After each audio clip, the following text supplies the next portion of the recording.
तर मित्रांनो, corona basic to ॲडव्हान्सच्या सीरीजमधला आजचा क्लास 37 आणि यामध्ये आपण पाहणार आहे कलर आयड्रॉपर टूल. ते पण अगदी डिटेलमध्ये. आणि हा एक इम्पॉर्टंट टूल आहे, म्हणून व्हिडिओ स्टार्टिंगपासून एंडिंगपर्यंत पहा. आणि त्याचबरोबर तुम्ही जर चॅनलवरती नवीन असाल, तर ही चालू आहे आपली corona basic to advance series. आणि यामध्ये आपण पिक टूल पासून तर इथे ट्रान्सपरन्सी टूलपर्यंत डिटेल्समध्ये टूल्स कव्हर केले आहे. जर तुम्ही ते व्हिडिओ पाहिले नसतील, त्याची लिंक तुम्हाला डिस्क्रिप्शनमध्ये मिळून देईल, त्यातून तुम्ही पाहू शकता. तर आता बघूया आपण कलर आयड्रॉपर टूल.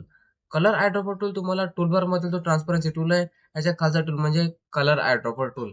आता याचा यूज आपल्याला जर एखाद्या डिझाईन मधला आपल्याला ॲज इट इज कलर आपल्या डिझाईन मध्ये जर यूज करायचा असेल, तेव्हा आपण कलर आयड्रॉपर टूलचा यूज करतो. आता हे करू आपण एक शेप घेऊ. अशा प्रकारे एक मी रेक्टँगल घेतला. आता करायचं आहे मला एक मी कलर पॅलेटचा इमेज घेतला आणि एक डिझाईनचा इमेज घेतला सोशल मीडिया पोस्टचा. आता मला काय करायचं आहे, यामधला एक कलर मला माझ्या शेपमध्ये फिल करायचा आहे. तर मी काय करेल, इथे ॲडोब टूलवरती क्लिक करेल आणि त्यानंतर तुमच्यासमोर अशा प्रकारे एक ड्रॉप येईल. तो तुम्हाला काय करायचा आहे, ड्रॉप या कलरवरती जो तुम्हाला कलर पाहिजे असेल त्या कलरवरती घेऊन यायचं आहे आणि क्लिक करायचं आहे.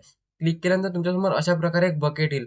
आता बकेट आल्यानंतर ते बकेट तुम्हाला काय करायचं आहे, या शेपवरती घेऊन जायचं आहे आणि क्लिक करायचं आहे. अशा प्रकारे आपण सेम कलर आपल्या डिझाईनमध्ये फिल करू शकतो. त्याचबरोबर जर तुम्हाला आता कलर आणखी पण चेंज करायचा असेल याचा, तर काय करायचं, प्रॉपर्टी टूलबारमधलं जे पहिलं ऑप्शन आहे, ते आपलं कलर सिलेक्ट कलर यावरती क्लिक करायचं. आता दुसरा कलर जर तुम्हाला पाहिजे असेल, तर त्या कलरवरती जायचं, क्लिक करायचं आणि त्यानंतर ते बकेट अशा प्रकारे आपण कलर अप्लाय करू शकतो. आणि तुमच्या मनात नक्की एक प्रश्न निर्माण झाला असेल, आता आपण हे शेपमध्ये कलर फिल केला, पण याच्या आउटलाईनमध्ये जर आपल्याला कलर फिल करायचा असेल तर कसा करू? तर अगोदर काय करू आपण, याची जी आउटलाईन विड्थ आहे, ती अशा प्रकारे आपण 16 px केली.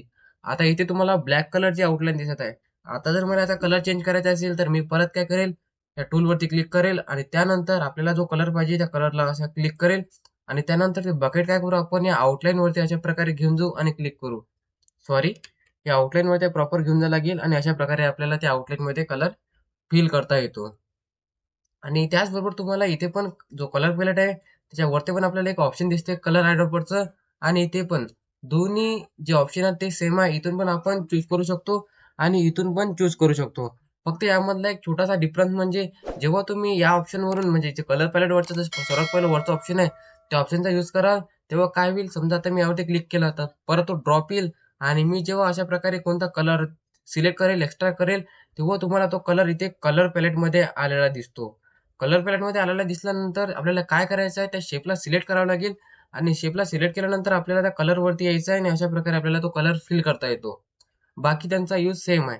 आणि त्याचबरोबर ते कलर जे आहे ते आपल्याला या डॉक्युमेंट पॅलेटमध्ये, म्हणजे जे आपण या कॅनव्हासमध्ये जे कलर यूज करतो आपल्या डॉक्युमेंटमध्ये, ते आपल्याला या जो बार दिसतोय कलरचा, याला डॉक्युमेंट पॅलेट असे म्हणतात. यामध्ये तो आपल्याला रिसेंट कलरमध्ये आलेला दिसतो. तर अशा प्रकारे आपण याचा यूज करू शकतो. आता याच्याशी रिलेटेड प्रॉपर्टी टूलबारमध्ये आपल्याला ऑप्शन पाहायचे आहे. तर मी काय करतो, इथे आयड्रॉपर टूलवरती क्लिक केलं आणि त्यानंतर आपण प्रॉपर्टी टूलमधलं पहिलं ऑप्शन तर पाहिलंच आहे. त्यानंतर सेकंड ऑप्शन दिसते आपल्याला इथे 1x1, त्यानंतर 2x2 आणि इथे 5x5. हे तिन्ही ऑप्शन सेम आहे.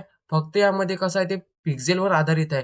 म्हणजे 5x5चे पिक्सेलची ते साईज हे करेल, त्यानंतर 2x2 ची आणि 1x1. आता मी तुम्हाला यामधलं एक सांगतो, बाकी तुम्हाला समजून जाईल. आता समजा इथे काय दिलाय, 1x1 पिक्सेल एरिया. तर आता काय करायला लागेल, समजा आता मी एक काय करतो, इथे जी डिझाईन आहे, एक आपण जे काय केलं, इमेज इम्पोर्ट केली आहे. जेव्हा जेव्हा मी इमेजला झूम करतो, तुम्हाला यामध्ये काय दिसतात, अशा प्रकारे पिक्सेल दिसतात. आता जो हा एक तुम्हाला चौकोन दिसत आहे, तो आपला 1x1 पिक्सेलचा आहे. आणि या 1x1 पिक्सेलमध्ये जो कलर येईल तोच आपल्याला आपल्या डिझाईनमध्ये यूज करता येतो.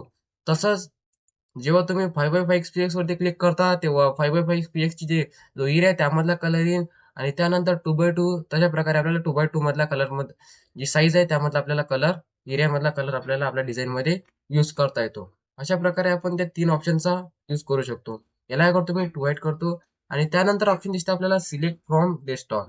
आता सिलेक्ट फ्रॉम डेस्कटॉपचा कसा यूज करायचा, तर आता काय करतो, समजा मी जेव्हा ॲडोब टूलवरती क्लिक करतो, तेव्हा फक्त मला जो कॅनव्हास आहे त्यामधलाच आपल्याला अशा प्रकारे कोणताही कलर घेता येतो.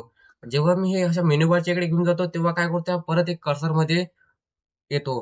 तर आपल्याला काय करावं लागेल, या ऑप्शनचा यूज करण्यासाठी त्याकरिता आपल्याला या ऑप्शनवरती क्लिक करावं लागेल. आपण अगोदर क्लिक करायच्या अगोदर काय करू, याला थोडं मिनिमाइज करू.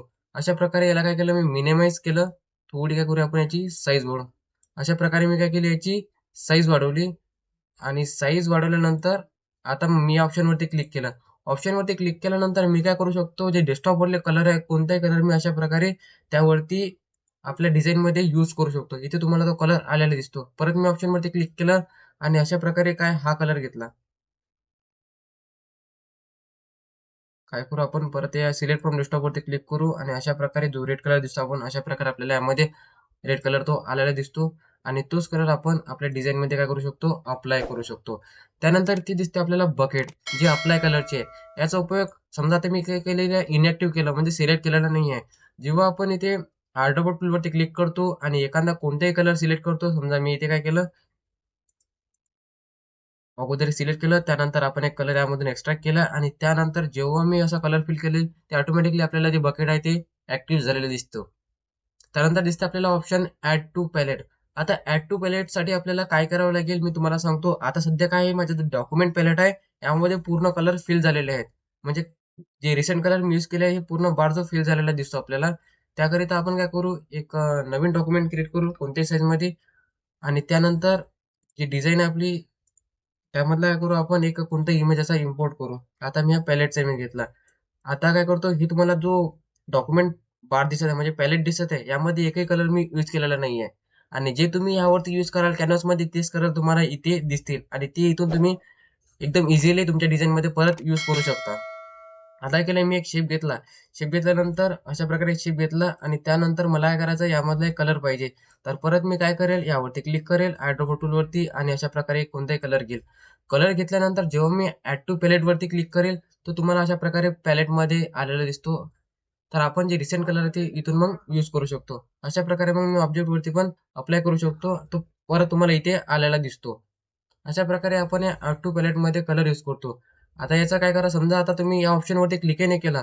जर तुम्हाला मॅन्युअली आता हे काय केलं आपण समजा आर्टबोर्ड टूलवरती क्लिक केलं आणि त्यानंतर मी काय केलं, अशा प्रकारे काय केलं, कलर सिलेक्ट केला. सिलेक्ट केल्यानंतर ॲड टू पॅलेटवरती क्लिक केल्यानंतर तुम्हाला तो रिसेंट डॉक्युमेंट पॅलेटमध्ये तो कलर आलेला दिसतो. पण हा कलर जर तुम्हाला ऑटोमॅटिकली पण यायचा असेल, तर काय करायचं, त्याकरिता तुम्हाला हा डॉक्युमेंट पॅलेट दिसतो. आता जर तुम्हाला इथे शो केला नसेल, तर काय करायचं, या विंडोवरती यायचं आणि इथे तुम्हाला दिसते कलर पॅलेट. कलर पॅलेटमध्ये तुम्हाला दिसते इथे डॉक्युमेंट पॅलेट. ह्याला काय करायचं, टिक करायचं म्हणजे तो तुमचा पॅलेट इथे येऊन जाईल. पॅलेट आल्यानंतर काय करायचं, इथे तुम्हाला जे आयड्रॉपर दिसतो, याच्या बाजूचा आयकॉन यावरती क्लिक करायचं आणि त्यानंतर क्लिक केल्यानंतर इथे पॅलेटवरती यायचं. पॅलेटवरती आल्यानंतर आपल्याला दिसते इथे auto add colours. Auto add कलरवरती काय करायचं, क्लिक करायचं.